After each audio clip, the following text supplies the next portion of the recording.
ಇನ್ನು ಬೆಂಗಳೂರಿನಲ್ಲಿ ಡಾಕ್ಟರ್ನಿಂದ ಪತ್ನಿಯ ಕೊಲೆ ಪ್ರಕರಣ ವಿಚಾರಕ್ಕೆ ಸಂಬಂಧಪಟ್ಟಂತೆ ಸಾಕಷ್ಟು ಚರ್ಚೆಗಳಾಗ್ತಾ ಇತ್ತು. ಜೊತೆಗೆ ಪೊಲೀಸ್ ತನಿಖೆಯಲ್ಲಿ ಒಂದಷ್ಟು ಬೆಚ್ಚಿ ಬೀಳಿಸೋ ಅಂಶಗಳು ಬರ್ತಾ ಇತ್ತು.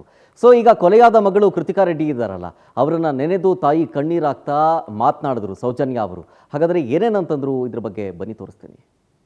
ಯಾವ್ದು ತಾಯಿಯಾಗಿ ನನಗ್ ಗೊತ್ತಿದೆ ಅವಳಿಗೆ ಏನ್ ಸಮಸ್ಯೆ ಇತ್ತಾ ಇಲ್ವೋ ನನಗ್ ಗೊತ್ತು.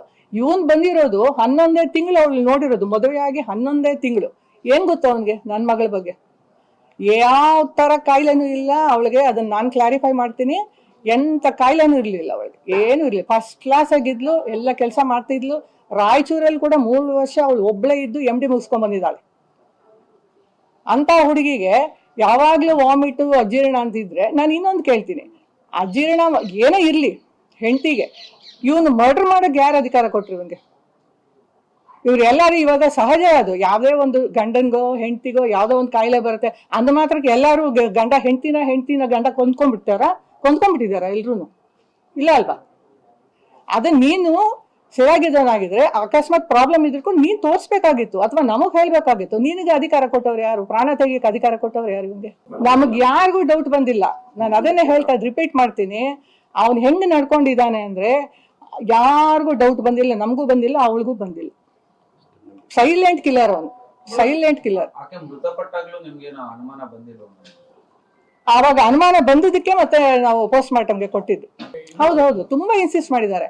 ಅವನು, ಅವ್ರ ತಂದೆ ತಾಯಿ, ಅವ್ರ ಫ್ಯಾಮಿಲಿಯವರು ಎಲ್ಲ ತುಂಬಾ ಇನ್ಸಿಸ್ಟ್ ಮಾಡಿ ನಾಳೆಗೆ ಮಾಡಿ, ಇವತ್ತು ಬೇಡ ನಾಳೆಗೆ ಮಾಡಿ ಅಂತ ತುಂಬಾ ಇನ್ಸಿಸ್ಟ್ ಮಾಡಿದ್ದಾರೆ. ಮತ್ತೆ ತುಂಬಾ ಇನ್ಫ್ಲೂಯೆನ್ಸ್ ಕೂಡ ಮಾಡಿಸಿದ್ದಾರೆ. ಮದುವೆ ಆಗೋವಾಗ ಏನು ಕೇಳಿಲ್ಲ, ಆದ್ಮೇಲೆ ಸ್ಲೋ ಆಗಿ ಸ್ಟಾರ್ಟ್ ಮಾಡಿದ್ದಾನೆ. ಕ್ಲಿನಿಕ್, ಇದು ದೊಡ್ಡ ಹಾಸ್ಪಿಟ್ಲೇ ಬೇಕು ನಮ್ಗೆ, ಹಾಸ್ಪಿಟಲ್ ಸೆಟಪ್ ಬೇಕು ಅಂತ ಹೇಳಿದ್ದಾನೆ. ಸರಿ, ನಾವು ಆವಾಗ ತಾನೇ ಮದುವೆನೂ ಮಾಡಿದ್ವಿ, ಕೋಟ್ಯಾಂತರ ರೂಪಾಯಿ ಖರ್ಚು ಮಾಡಿದೀವಿ, ಮಗಳನ್ನ ಓದಿಸಿದೀವಿ. 4 ಡಿಗ್ರಿ ಮಾಡಿಸ್ಬೇಕಂದ್ರೆ ಇವಾಗ ಸುಮ್ಮನೆ ಅಲ್ಲ, ಎಲ್ಲ ಮಾಡಿಸಿದೀವಿ. ಇವಾಗ ಆಗಲ್ಲಮ್ಮ, ಅವ್ರ ತಂದೆ ಇದ್ಕೊಂಡು ಇವಾಗ ಹಾಸ್ಪಿಟಲ್ ಮಾಡಕ್ ಆಗಲ್ಲ, ಕ್ಲಿನಿಕ್ ಮಾಡ್ಕೊಡ್ತೀವಿ ಅಂತ ನಾವು ಇರೋ ಮನೆ ಮುಂದ್ಗಡೆ ನಮ್ದೇ ಒಂದು ಬಿಲ್ಡಿಂಗ್ ಇದೆ, ಅದ್ರಲ್ಲೇ ಒಂದು 25-30 ಲಕ್ಷ ಖರ್ಚು ಮಾಡಿ ಎಲ್ಲ ಕ್ಲಿನಿಕ್ ಕಂಪ್ಲೀಟ್ ಸೆಟಪ್ ಮಾಡಿದ್ವಿ. ಇನ್ನೇನು ಇನಾಗ್ರೇಷನ್ 1 ವೀಕ್ ಇತ್ತು, May 4th ಓಪನಿಂಗ್ ಇದ್ದಿದ್ದು.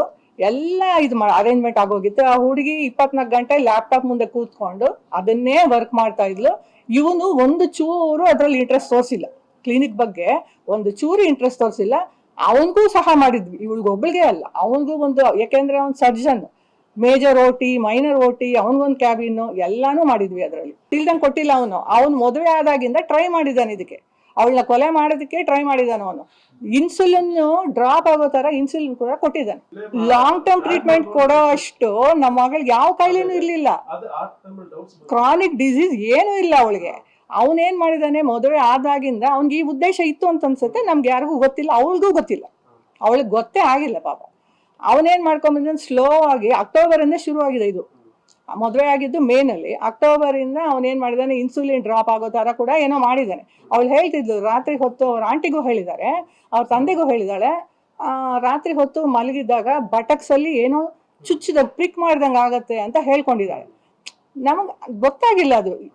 ಮೋಸ್ಟ್ಲಿ ಅನ್ಕೊಯ್ತೀನಿ ನಾನು, ಅವನು ಅವಾಗಿಂದ ಏನೋ ಟ್ರೈ ಮಾಡ್ತಾನೇ ಬಂದಿದ್ದಾನೆ.